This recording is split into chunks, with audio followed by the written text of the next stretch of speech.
Hello.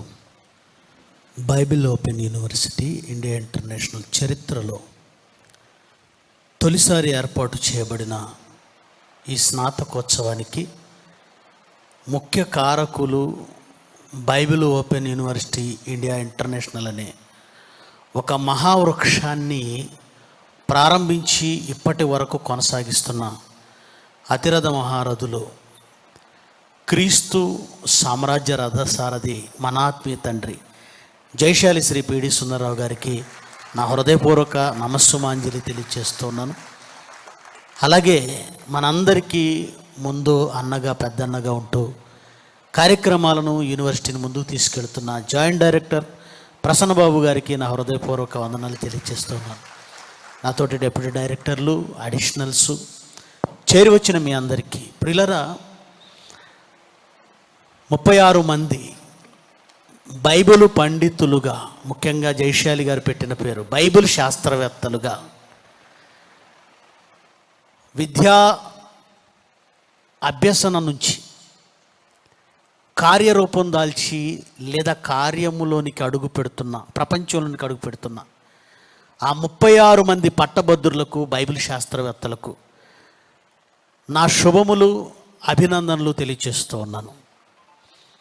మీరు నేర్చుకున్న జ్ఞానం యొక్క స్థాయి ఏంటో ఇప్పుడు మీకు తెలిసి ఉండొచ్చు, కానీ దాని అసలు స్థాయి మాత్రం మీరు బయటికి వెళ్ళిన తర్వాత తెలుస్తుంది. ఏ సేవకుడి దగ్గరికి మీరు వెళ్ళినా మీరు ఎక్కడ నేర్చుకున్నారనే ప్రశ్న వాళ్ళు అడిగితే మీ నోట నుండి వచ్చే మాట Bible open university India international Jayashali గారు అని మీరు చెప్పగానే వాళ్ళ నోటి నుండి వచ్చే మాట, అబ్బా, ఈ మాట ఖచ్చితంగా వస్తుంది. జైశాలి అన్న పేరు వినగానే ఒకంత గౌరవం, మరికొంత భయం, మరికొంత అటెన్షన్ ప్రతి సేవకుడికి ఉంటుంది. కారణం అది జైశాలి గారు పడిన కష్టం. ఒక మాట బైబిల్ నుంచి మీకు చూపిస్తాను. యెషయా గ్రంథం 66వ అధ్యాయము 8వ వచనంలోని 2వ మాట నేను చెప్తాను. ఒక జనమును కనుటకు ఒకనాటి ప్రసవ వేదన చాలున, ఒక్క నిమిషములో ఒక జనము జన్మించున. రాబోవు సంఘము గురించి 700 సంవత్సరాల క్రితం యెషయా గారు వ్రాసిన ప్రవచనం. ఒక జనమును కనుటకు ఒకనాటి ప్రసవ వేదన చాలున, ఒక్క నిమిషములో ఒక జనము జన్మించున. ప్రియులరా, ప్రసవ వేదన, అవును, ఒకనాడు తొలి సంఘము పడిన ప్రసవ వేదన కారణంగా ప్రపంచమంతా క్రైస్తవులు పుట్టారు. మొదటి సంఘము క్రైస్తవ్యాన్ని కంది. పెంతెకొస్తను పండుగ దినమున యెరూషలేములో పరిశుద్ధాత్మ పొందిన తర్వాత, సంఘము ప్రారంభమైన తర్వాత, యెరూషలేములో విస్తరించనారంభించిన తర్వాత వారికి ఒక శ్రమ కలిగిందండి. హింస, గొప్ప హింస. ఆ ప్రసవ వేదన, ఆ హింసే ప్రసవ వేదన. ఆ ప్రసవ వేదన లేకపోతే, అంటే సంఘానికి హింస కలగకపోతే వాళ్ళు యెరూషలేమును విడిచి వెళ్ళడం బహుశా కొద్దిగా కష్టమయ్యేదేమో. ఆ హింస కలిగినందునే, లేకపోతే ఏం చేశారు అంటే శుభ్రంగా వండుకొని తినడం, అదే ఆలయంలో కూర్చోవటం లేదా సమాజ మందిరంలో కూర్చోవటం, స్తుతించటం. రాను రాను ఏమైపోయిందంటే భోజనాల దగ్గర గొడవ. హెబ్రీ భాష మాట్లాడే యూదుల మీద గ్రీకు భాష మాట్లాడే యూదులు సనగడం మొదలుపెట్టారు. దేవుడు అంతే. దేవుడు ఏం చేశాడంటే, వీళ్ళు ఒకే చోట ఉంటే, ఏదో జైశాలి గారు చాలాసార్లు అన్నారు, మంది ఎక్కువైతే మఠానికి చేటని. వీళ్ళందరూ ఒకే చోట కూర్చున్నారు. దేవుడికి ఏం చేయాలో తెలుసు. ఆ క్రిందికి చెప్తాడు, సమయం లేదు కనుక, నేను ప్రసవ వేదన కలుగజేసి కనిపించక మానుదునా అంటాడు. ఆ రోజు కలిగిన మహాశ్రమ వలన ప్రపంచమంతా చెదిరిపోయారు. అలా చెదిరిపోయిన ప్రతి క్రైస్తవుడు తొలి శతాబ్దంలో వారు పడిన ప్రయాస, వాళ్ళు పడిన కష్టమే ఈరోజు క్రైస్తవ్యం. ప్రియులరా, యేసుక్రీస్తు ఉన్నప్పుడు 12 మందిని ఆయన నిలబెట్టగలిగాడు. అపోస్తలులు కొన్ని వేల మందిని, లక్షల మందిని నిలబెట్టగలిగారు. ఆ తర్వాత ఎందుకో క్రైస్తవ్యం అనేది కుంటుపడింది. మరలా 2000 సంవత్సరాల తర్వాత జయశాలి గారు 50 ఏళ్ళు ఆయన సువార్త ప్రారంభించి, లేదా ఈ మహాయజ్ఞం ప్రారంభించి, ఇక్కడ కూర్చున్న వారు 500 మంది కనబడుతున్నారే, సామాన్యమైన విశ్వాసులు కాదండి. ప్రతి ఒక్కరూ ఒక ఆయుధం లాంటి వాళ్ళు, ప్రతి ఒక్కరూ ఒక బాణం లాంటి వాళ్ళు, సేవకులు.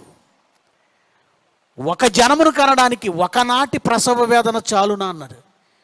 ఇన్ని 100 మంది సేవకులను కనడానికి ఆ మహనీయుడు 50 ఏళ్ల నుంచి ప్రసవ వేదన పడుతూనే ఉన్నాడు.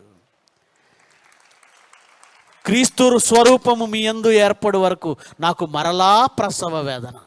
ఎందుకు ఈ మాట చెప్పానంటే, సేవ అంటే నల్లేరు మీద నడక కాదు, పూలబాట కాదు, ప్రసవ వేదన.